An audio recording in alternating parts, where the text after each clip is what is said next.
एक साधु के मन में आई कि खीर मिले, बहुत दिन से नहीं मिली, बहुत व्याकुलता हो गई, बस खीर खीर खीर। तो एक भगत के यहाँ गए, 10-5 गाय भैंस बंधी थी। उनका कि आपकी श्रद्धा है संतों पर? उनका महाराज आदेश कीजिए। बोले 10 संतों के लिए खीर बना सकते हो आप? बोले 20 घर का दूध है, हम 20 संतों के लिए बना देंगे। बोले हम 11 बजे आएंगे दोपहर के, आप बना के तैयार रखिए। वो अकेले आए तो उनका और संत, बोले और संत यही है सर। वो पाए भाई 20 संतों के लिए खीर बनी, मतलब 20 पेट भर जाए। तो पाए फिर एकदम यहां तक हो गए तो उल्टी हो गई, फिर मिलाया उसी। फिर मन कह रहा नहीं अब खीर नहीं चाहिए, बोले नहीं खाओ खाओ खीर। रोमांच हो गया, नहीं खाएंगे एकदम। बोले जिंदगी में खीर का नाम मत लेना। ये भ्रम है कि हम पहले भोग लेते हैं फिर वैराग्य धन, ये भ्रम है। जितना भोगोगे उतने ही कमजोर होते जाओगे, तुम्हारी आध्यात्मिक शक्ति क्षीण होती जाएगी और तुम्हारा संकल्प बनता जाएगा भोगों का। फिर निकल पाना केवल गुरु हरि कृपा के ही, अन्य कोई नहीं निकल पाता, आज तक नहीं निकल पाए। यही दलदल है। अब भागो, सूखे में आ गए हो, पीछे कदम मत बढ़ाना। जिस दलदल से आए हो अगर उधर गए तो फिर अब नहीं निकल पाओगे। पता नहीं कितने युग व्यतीत हो जाएंगे। सावधान। पहली बात, समस्त उपासकों से प्रार्थना है, ये 1 करोड़ बार गिरावे तो भी हताश मत होना। हर बार परास्त होने पर फिर हिम्मत करे कि अब की बार तो मारूंगा इसे, अब की बार गिराऊंगा। और एक दिन गिरा दोगे, पक्का गिरा दोगे, क्योंकि भगवान के अंश हो तुम, निश्चित इस पर विजय प्राप्त। पर हारना नहीं। इसमें होता क्या, इतनी बार हरा देता है कि फिर युद्ध करने का मन ही नहीं होता। लगता है अब जो हो गया, अब क्या होगा। इतना समय पक्का, इस पर हम विजय प्राप्त करेंगे। ये वश में होगा, क्योंकि अगर वश में ना होता तो भगवान आदेश न करते। ये वश में होता है।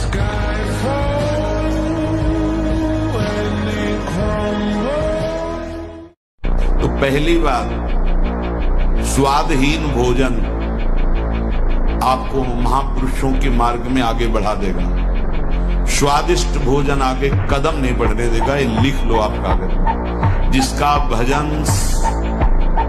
में आगे उन्नति करनी है तो भोजन नीरस होना चाहिए, तो भजन सरस। और अगर भोजन सरस तो लिख लो, वजन बढ़ेगा, भजन नहीं, वजन बढ़ेगा।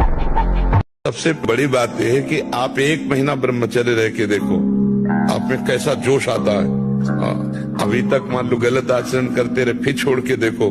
जिसको त्यागने पर तुमको इतना आनंद आता है, उसको रोकने पर कितना आनंद होता होगा। वो हमने 40-40 दिन के ऐसे करा के देखा लोगों को। मात्र 40 दिन में लोगों का 7-8 किलो तक वजन बढ़ गया, चेहरे पे चमक आ गया, एक ब्रह्मचर्य में तेज हो गया, किसी का MBBS में सिलेक्शन हो गया, कोई पुलिस में लग गया। मतलब एग्जाम बहुत अच्छे उनके। नहीं, ब्रह्मचर्य से तो इसमें हम बिल्कुल सपोर्ट में। ब्रह्मचर्य एक ऐसी शक्ति है कि जिधर प्रयोग करो उधर काम करेगी, जिधर प्रयोग करो। सूर्य उदय के पहले उठ जाओ, और चाहे जिस कुल के जन्म, चाहे जो हो, बच्चा बूढ़ा सब, भगवान त्रिभुवन को प्रकाशित करने वाले भास्कर पधार रहे, उनकी अगवानी करो। जैसे वेद मंत्रों के द्वारा उच्चारण करते अर्घदान करना, तो कुछ नहीं आता तो हाथ जोड़ के प्रणाम कर लो, कम से कम सैया से तो खड़े हो जाओ। महाराज जी, जो आपने नियम बताया ना, मैंने ये 1 साल से किए थे। उससे पहले ऐसे डिप्रेशन और डर बना रहता था। अब महाराज जी आपकी कृपा से ना अंदर में आग चल रही है। हाँ बिल्कुल, कोई डर नहीं है महाराज। बिल्कुल बिल्कुल कृपा से नाम जब होता है, जिंदगी मौज में काचे कट। बिल्कुल नहीं, अच्छे हो जाओगे तुम, मस्त हो जाओगे तुम। बहुत प्रमोट कर रहे हैं तो मैं भी पत्रिका पे लूंगा जी, मेरा सवाल नहीं था। भगवान के महान नाम में इतनी सामर्थ्य है जो भगवान की सामर्थ्य से भी ज्यादा है। भगवान अवतार लेकर के गिने चुने लोगों का उद्धार करते हैं, और नाम तो असंख्यों का उद्धार कर चुका है और करता रहेगा। नाम से बढ़ करके कुछ नहीं त्रिभुवन में।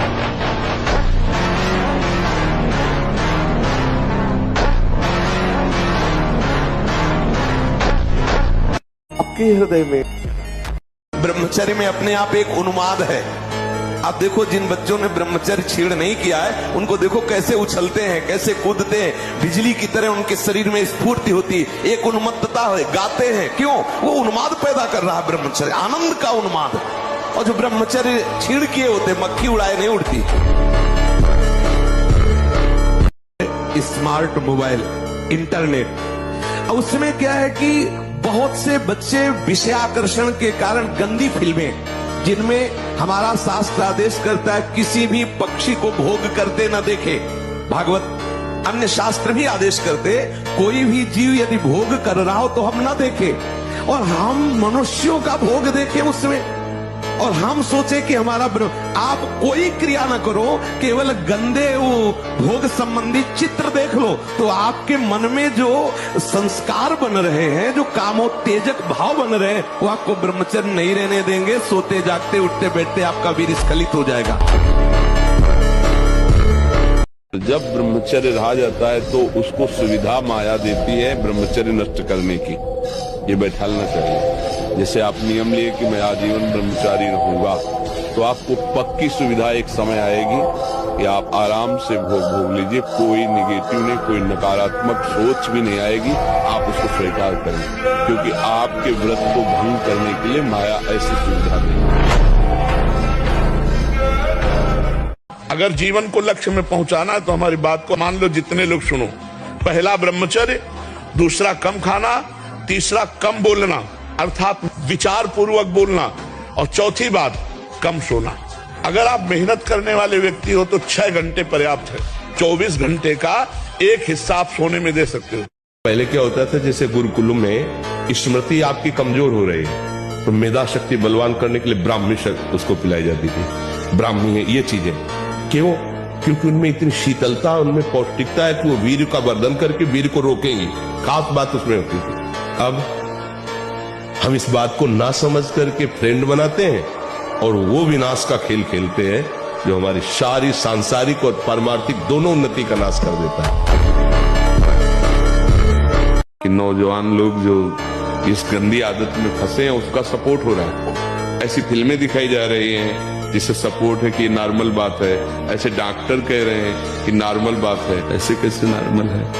जो जीवनी शक्ति है उसका सर्वनाश किया जा रहा है, नॉर्मल बात है? हमारी तो समझ में आई कि कैसे तुम डॉक्टर हो, कैसे तुम मास्टर हो।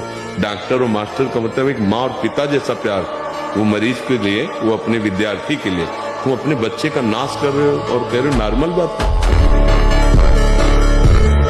पहले साधक को चाहिए कि ये देख ले कि हमारे द्वारा कोई हस्त मैथुन आदि क्रियाएं, जो निंदनीय क्रियाएं, वो तो नहीं हो रही। एक हमारे अंदर मान्यता बैठ गई है कि वीर चरण में ही आनंद है। क्या तुम्हारा जीवन का आनंद केवल इतना ही है? एक भागवतिक विधान है, जब आपका ब्याह हो तो संतानोत्पत्ति के लिए वो मार्ग, तब तक आप ब्रह्मचारी रहे। क्या इतने इंद्रियों के गुलाम हो गए? क्या इतना ही केवल आपने सुख समझ लिया? तो फिर आप देखना कि आगे आपको ये मन किस दशा में पहुंचा देता है। तो बांध लंगोटा बचा के इंद्री कभी न देखा पर नारी, जो काछवाछ मन निश्चल राखे धनी धनी जननी तेरी रे। नरसिंह मेहता जी कहते हैं कि हमें पूरे आजीवन ये नियम रखना है कि पराई माता बहनों की तरफ हमारी गंदी दृष्टि न हो।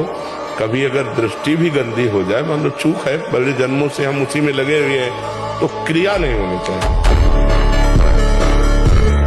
ब्रह्मचर्य निश्चित मानो एक बहुत बड़ी सामर्थ्य है, बहुत बड़ी सामर्थ्य। इस पर विश्वास करो, थोड़ा ब्रह्मचर्य पर ध्यान दो। चाहे जो हो, गृहस्थ हो, बच्चे हो, कोई भी हो, अगर आप ब्रह्मचर्य पर ध्यान देंगे तो आपका सब कुछ बनने लगेगा। स्वार्थ परमार्थ सब आपके हाथ में आ जाएगा। और आप ब्रह्मचर्य से खिलवाड़ करते हैं तो प्रमाद, निद्रा, आलस्य, नाना प्रकार के मानसिक दंड, बेमतलब कल्पना दुख की होना, बेमतलब कल्पना भय की हो जाना, उससे भयभीत होकर डिप्रेशन में पहुंच जाना, ये सब उसके लक्षण है। ऐसे लोगों का कदापि संग न करें जो हस्त मैथुन करते हैं। जो ऐसे लोगों का कदापि संग न करें जो गंदी तरीके से वीर का नाश करते हैं। वीर संतानोत्पत्ति के लिए शास्त्र आदेश करता है, मनोरंजन के लिए नहीं। ये जीवनी शक्ति है, मनोरंजन का भी भाग नहीं है। पहली बात, इस स्वप्न दोष से निकलने के लिए हस्त मैथुन को पूर्णतया बंद कर दिया जाए। अगर आप सदगृहस्थ भी हो चुके हैं तो कुछ महीने के लिए आप अखंड ब्रह्मचर्य का नियम लें, जब तक आपका वीर्यपात होना ठीक ना हो जाए। नवीन अवस्था है, बलिष्ठ शरीर है, एकांत स्थान है हरिदास जी, और आ रही है नौजवान वैश्या उनको भ्रष्ट करने। 3 दिन साज श्रृंगार करके आ रहे हैं, लेकिन एक बार भी नहीं देखा हरे कृष्ण कृष्ण कृष्ण हरे। महामंत्र की गूंज से वैश्या बदल गई और उनके हृदय में कोई परिवर्तन नहीं।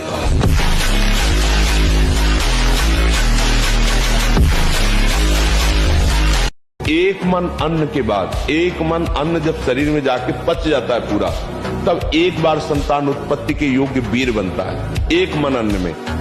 तो आप सोचो 40 किलो अन्न पचाने के बाद वो जब ठीक से पच जाएगा तो एक बार जो आप हस्तमैथुन करके वीर नष्ट करते हैं वो, और आप दिन में 4 बार करते हैं, आपकी हालत क्या होगी। और यही नहीं कि इसमें केवल पुरुष ही, साफ चाहे बच्चा हो चाहे बच्ची हो, जो इन गंदी आदतों को स्वीकार करेगा वो नष्ट ही हो जाएगा, क्षमता नहीं रह जाएगी, बच्चे प्रकट करने की क्षमता नहीं रह जाएगी, बच्चे के पालन पोषण की क्षमता नहीं रह जाएगी। अरे शरीर है यार। बोले अयोध्या का सिंह है, फेंका चला ऐसे बजरंग बली, बाल ब्रह्म वैसे चलते थे, बाल ब्रह्मचारी मारा ऐसे तो फट गया अखाड़ा, धम्म से गिर गए तो तालियां बज गई, एक छलांग में ऊपर हनुमान जी की तरह, और ऐसे किया था। कोई नहीं था ब्रह्मचारी के आगे कौन।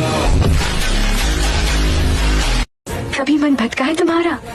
समझो, ये माया की चाल है जो तुम्हें समझने नहीं दे रही।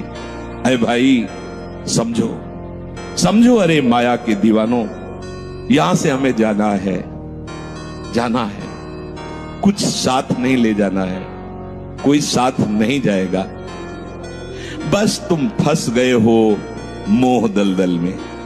ऐसा मोह है कि कैसे तुम्हें बताएं। याद ही नहीं आती कि मुझे जाना है, याद ही नहीं आता कि सब छूटना है, ये समझ में नहीं आता कि मैं आया किस लिए। बड़ी विचित्र भूल भुलैया है।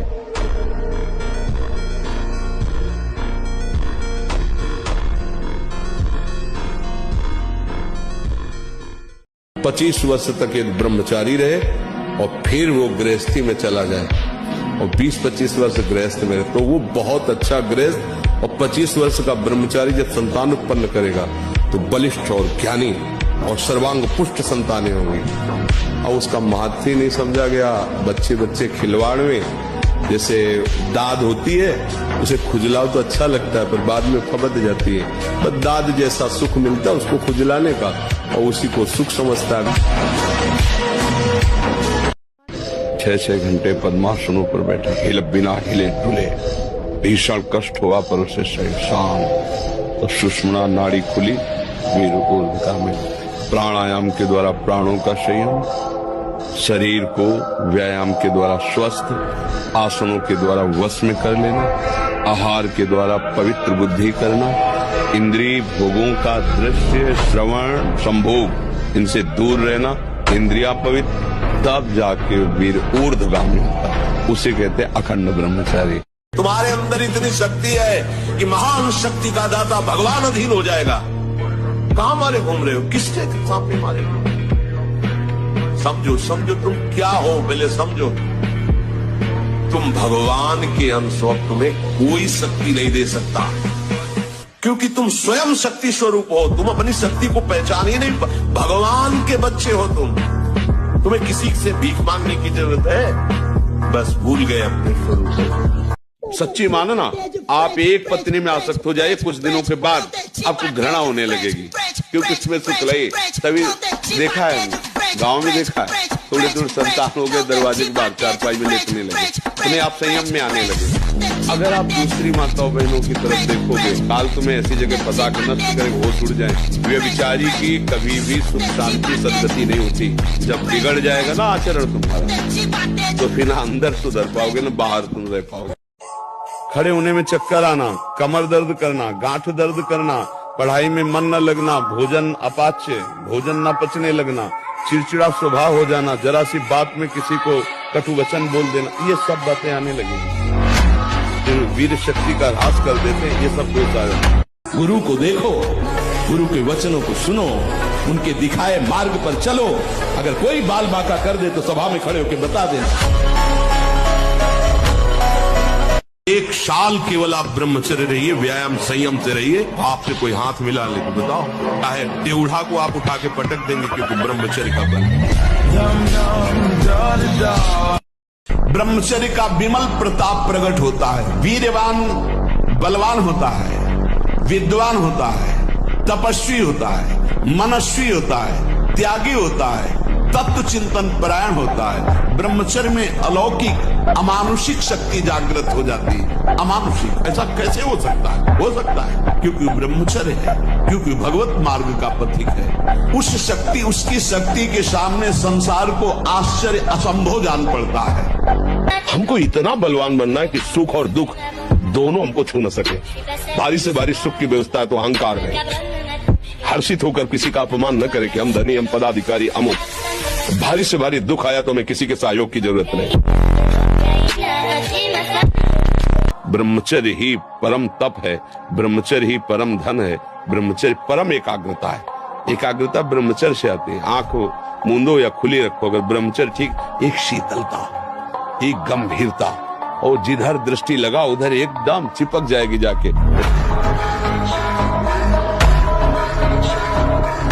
हमारा मन वही जो भगवान की आज्ञा, हमारे आचरण वही जो भगवान की आज्ञा, हमारी वाणी वही जो भगवान की आज्ञा। मन वचन कर्म से भगवान का शुद्ध शरणागत। फिर इसके बाद आखिरी शरणागत, मैं कभी विस्मरण। ब्रह्मचर्यहीन के लक्षण, बार बार भूख लगना। वीरनाश करने वाले को बार बार खाने की इच्छा होती है क्योंकि उसका लीवर खराब हो रहा है। भोजन ठीक से पचता नहीं, मलबद्धता हो जाती, कब्जियत हो जाती है। परिणाम में बवासीर आदि कई तरह के रोग प्रकट हो जाते हैं। बिना किसी चेष्टा के रात्रि में स्वप्न दोष हो जाएगा, वीरपात हो जाएगा। वीर का इतना पतला हो जाना कि लघुशंका के लिए जोर करने पर वीर निकल जाना। जहां वो पेशाब करने के लिए जोर लगाते हैं तो वीर स्खलित होने लगता है थोड़ी थोड़ी मात्रा में। ये हस्त मैथुन करने वालों का प्रधान चिन्ह है। हाथ पैरों के जोड़ पर बिना किसी कारण के दर्द होना, कमर में, गांठ में, जहां संधियां हैं, अस्थियों का जोड़ है, वहां दर्द होने लगना। नाटक, उपन्यास और गंदी बातें, अश्लील चित्र देखने में बड़ी रुचि हो जाना, ये दुर्गुण उसके अंदर जागृत होते हैं जो ब्रह्मचर्य का नाश करता है। क्या है यहाँ सुख? कौन सा सुख है? ब्रह्म। अगर इसे भोग लूं तो मैं सुखी हो जाऊं। लाखों बार, करोड़ों बार भोग के देख लिया है कुछ? क्या हाथ लगा? फिर वही वासना, फिर वही तृष्णा। कह रहे हो मुझे माया फांस गई। अरे तुम खुद अज्ञानवश आसक्त हो रहे हो। कहां सुख है? कहां है? किसमें है? बताओ। अगर है तो तुम्हें तृप्त हो जाना चाहिए। 6 बातें जिसके जीवन में है वो साधना या आराधना या उपासना नहीं कर सकता। पहला, भोगों में विशेष प्रियता। दूसरा, सांसारिक पुरुषों से प्रेम करना। तीसरा, बहुत बोलने का स्वभाव जिसका है। और चौथा, जो बहुत खाने का अभ्यास, क्योंकि पूरी जीवनी शक्ति भोजन पचाने में लग जाती है। उचित वस्त्र धारण करें, जितने में आपको लगे कि हाँ सर्दी है, इतना वस्त्र धारण करना चाहिए। और गरम पे गरम कपड़े, और फिर ऊपर से लोई, फिर ऐसे टोपी, फिर मफलर, फिर ऐसे पूरा हवा छू न जाए, फिर ब्रह्मचर्य करना। 5वां, बहुत सोना। 6वां, हंसी मजाक मनोरंजन करना। ये 6 बातें जिसमें होंगी वो साधक नहीं हो सकता। जब ब्रह्मचर्य शरीर में होगा ना तो आप बैठ भी नहीं सकते चैन से। वो आपको इतना प्रेरित करेगा क्रियाओं में, आप जिस कार्य में लगेंगे सांगो पांग करेंगे। आपके ये जो ऐसे बैठे हो, लार बह रही है, और ये सब ब्रह्मचर्य वो एक तेजोमय ज्वलंत शक्ति है। ब्रह्मचर्य एक अलग दिखाई देगा आपको भी। आग अलग, आग नहीं दिखाई देती जैसे ऐसे ब्रह्मचारी आग होता है। आग दर्शन से, संभाषण से, स्पर्श से दूसरों के पाप नष्ट कर दे अपने आप। कोई भी रोग, कोई भी शोक, कोई भी ताप उसे स्पर्श नहीं कर सकता। अगर आप किसी भी तरह प्रमाद स्थिति करते हैं और 6:30 बजे तक सोते हैं तो संशय है आपके ब्रह्मचर्य पर। नहीं रह सकते ब्रह्मचर्य। जो शास्त्र और शास्त्रवेत्ता महापुरुषों ने अनुभव किया है, 4 से और 6 बजे के बीच में जो शयन करता है ब्रह्मचारी हो ही नहीं सकता, ब्रह्मचर्य रह ही नहीं सकता। या तो वो 2 बजे 3 बजे तक भजन किया हो, पूरी रात जग के फिर सोया हो तो चलेगा, वो भजन का आवेश संभालेगा। ये ब्रह्म मुहूर्त का समय और उपासक शयन करे बहुत बड़ी हानि है। मान लीजिए हमारा मन क्या बुद्धि के साथ सोचवाता है कि जब हमें जो काम सताया, लोभ मोह ममता जो भी, हमें वो तत्काल मिल गया और हम शांत हो गए तो सौभाग्य समझते हैं। दुर्भाग्य है उस उपासक का जो चाहे और उसको प्राप्त हो जाए, दुर्भाग्य है उसका। सौभाग्यशाली वो है जो चाहे और ना मिले और जलता हुआ सह गया, उसे वो चीज मिलेगी जो त्रिभुवन में किसी को किसी साधना से मिले। प्राण भले चले जाएं, पराई स्त्री का काम भाव से न तो दर्शन करेंगे, न संभाषण करेंगे, न स्पर्श करेंगे। प्रार्थना मान लीजिए ये खिलवाड़ नहीं है, पर स्त्री गमन सीधे दुर्गति है। सावधान हो जाओ, तुम्हारे पुण्य क्षीण हो जाएंगे। सावधान हो जाओ, तुम्हारी आयु नष्ट हो जाएगी और तुम्हारी बुद्धि भ्रष्ट हो जाएगी और तुम अंदर से ऐसे अपराध करोगे कि भयभीत बने रहोगे। अगर कुमति को दबाकर सुमति को बढ़ाना है तो नियम ले लो, चाहे प्राण निकल जाए, पर पराई जिसका हम पाणी ग्रहण किए उसके सिवा किसी और स्त्री के साथ काम संबंध नहीं। जो स्त्री आपसे गलत चेष्टा की भावना प्रस्तुत करे, बिल्कुल दूर हो जाओ। गृहस्थ धर्म का मतलब है एक परकोटी के अंदर रह करके शत्रुओं पर विजय प्राप्त करना, और विरक्त का मतलब खुले मैदान में ललकार करके शत्रुओं को प्राप्त करना। ऐसी स्त्री का त्याग जिसके संग से आपका अपना धर्म नष्ट हो जाए, बिल्कुल नहीं। सावधान। जो पुरुष पराई स्त्री के साथ व्यभिचार करता है उसके लिए वैसी स्त्री की रचना होती है, वो आग जैसी तपती होती है। बहुत काल तक उसको उसमें आलिंगन कराया जाता है, जलता रहता, चीखता रहता है। जो पुरुष इस लोक में कामासक्त होकर पशुओं के साथ व्यभिचार करता है, मरने के बाद उसे यमदूत वज्र कांटक सालमली नरक में गिराते हैं और मांस खाते हैं तो वहां भयंकर यमराज के दूत उसी का मांस काट काट के उसको खवाते हैं, उसी का मांस उसको नोचते हैं से मांस और उसको पवाते। ले आपा, आप सोचते हैं कि हमें भजन करने की क्या जरूरत है, सत्संग सुनने की क्या जरूरत है, नियम संयम धारण करने की क्या जरूरत है? इसलिए जरूरत है कि तुम्हारी ऐसी दुर्गति ना हो। तुम समझते केवल पशुओं की तरह कमा लो, खा लो, मनमानी आचरण कर लो, कोई देखता तो है नहीं। भूल मत करो।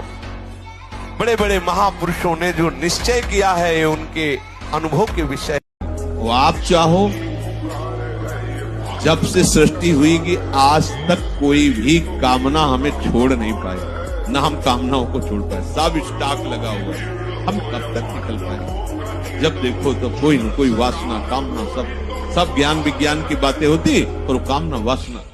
एक उपाय बहुत बढ़िया है, ये आत्म अंदर से बिल्कुल सीधी भाषा में आज ही रजिस्ट्रार के पास जाके पूरी की पूरी वैभव संपत्ति इनके नाम करवा देते। यहाँ के रजिस्ट्रार हैं रसिक जन और यहाँ की संपत्ति है एक एक श्वास प्रियाजू के चरण। अब हमारा अधिकार नहीं, चाहे नरक भेजो चाहे स्वर्ग भेजो।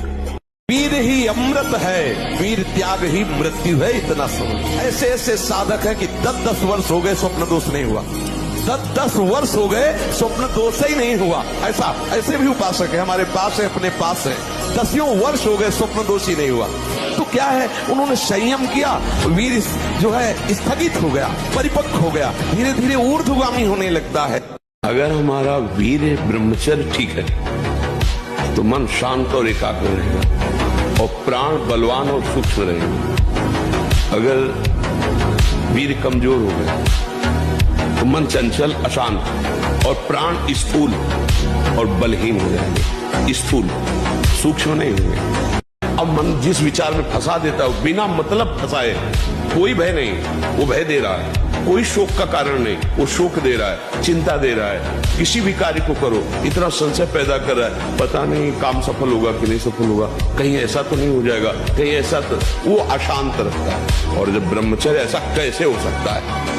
यदि एक बार ऐसा हुआ तो 1000 बार मैं प्रयास करूंगा और इस पर विजय। वो मतलब जिद्दी स्वभाव, एक निष्ठा उसी से आती है, उसी से। विद्यालयों में ब्रह्मचर्य की तो शिक्षा नहीं दी जाती और एक शिक्षा जुड़ गई है कि आप ब्रह्मचर्य छीण करें तो कोई हानि नहीं है, ऐसा डॉक्टर बताते हैं, तो ऐसा उनको उपदेश मिलता है प्रायः। ऐसा जो उत्साह बढ़ाने वाले लोग हैं वो भी कहने लगे, सर्वनाश कर दिया बच्चों का। अभी 13, 14, 15, 16, 18 की अवस्था है और वो अन्य क्रियाओं द्वारा अपनी जीवनी शक्ति का नाश करने लगे। इस स्वभाव को जो रोक सकता है वही ब्रह्मचारी हो सकता है। इसके लिए हमें संग पहले ठीक करना होगा। ऐसे बच्चों का संग न होने पाए जो गंदी क्रियाएं करते हैं, गंदी बातें करते हैं, गंदे दृश्य देखते हैं या दिखाते हैं। दूसरी बात, हमें ऐसे भोजन का त्याग करना होगा जो हमारे अंदर भोग कामना या तमोगुण वृत्तियों को पैदा करता है। सात्विक भोजन, अल्पाहार भोजन। तीसरी बात, उसको बहुत अधिक व्यायाम और प्राणायाम, अगर अखंड ब्रह्मचारी रहना है तो अत्यंत आवश्यक है। तीसरी बात कि कम से कम 30 मिनट दंड बैठक आदि, फिर इसके बाद 30 मिनट आसनों का अभ्यास। सावधान, सुंदर परस्पर शरीर देखकर एक आकर्षण होता है, बस केवल आकर्षण है, कुछ नहीं। अच्छा, आपके शरीर में क्या है? 9 द्वार हैं इस देही में। अगर अभी खखार के थूका जाए तो देखने लायक, छिड़का जाए, सो के उठते हो आंखों में कीचड़, कान की सफाई करवाओ, गंदगी, और नीचे तो गंदगी के ही द्वार है। कौन सा भैया सूत्र विचार करके देखो कैसा हम फंस रहे हैं, कैसी हम मलिनता में फंस रहे हैं। विचार करके, शौच का द्वार, लघु शंका का द्वार। ब्रह्मचर्य को पुष्ट रखने के लिए कम से कम 48 मिनट बिना हिले डुले पद्मासन और सिद्धासन का अभ्यास करना चाहिए, मेरुदंड सीधे करके। ऐसे 48 मिनट बिना हिले डुले सिद्धासन और पद्मासन का अभ्यास करें, आहार शुद्ध रखे, तो ब्रह्मचर्य ऊर्ध्वरेता होता है। जो ब्रह्मचारी है उसका ऊर्ध्वगामी वीर हो जाता है। अगर हमारा वीर ब्रह्मचर्य ठीक है तो मन शांत और एकाग्र रहेगा और प्राण बलवान और सूक्ष्म रहेगा। अगर वीर कमजोर हो गया तो मन चंचल, अशांत और प्राण स्थूल और बलहीन हो जाएंगे। स्थूल, सूक्ष्म नहीं होंगे। ब्रह्मचारी का सौंदर्य प्रस्फुटित होता है, एक नूर उसके चेहरे पे झलकता है जो ब्रह्मचर्य को धारण करता है। एक नवीन आकर्षण, बालवत चेहरा, एक आकर्षण होता है। और जिसका ब्रह्मचर्य पुष्ट होने लगता है उसके शरीर से सुगंध आने लगती है। ब्रह्मचारी का एक एक रोम तेज से युक्त होने लगता है। चेहरे पर हर समय प्रफुल्लता, मुस्कान, बिना किसी कारण की प्रसन्नता बनी रहती है। ब्रह्मचर्य सेवन से अमोघ लाभ प्राप्त होता है। हमारे को स्मृति शक्ति चाहिए। हम आज्ञा चक्र पर एकदम ध्यान करें तो दर्द उत्पन्न हो जाता है, इसलिए कि हमने ब्रह्मचर्य को कहीं समय तक 3 घंटे तक लगातार करने पर होता है। 24 घंटे बच्चा ध्यान हो तो कोई फर्क नहीं पड़ेगा। ब्रह्मचर्य पर ध्यान दो। नासाग्र दृष्टि पहले रखना सीखो।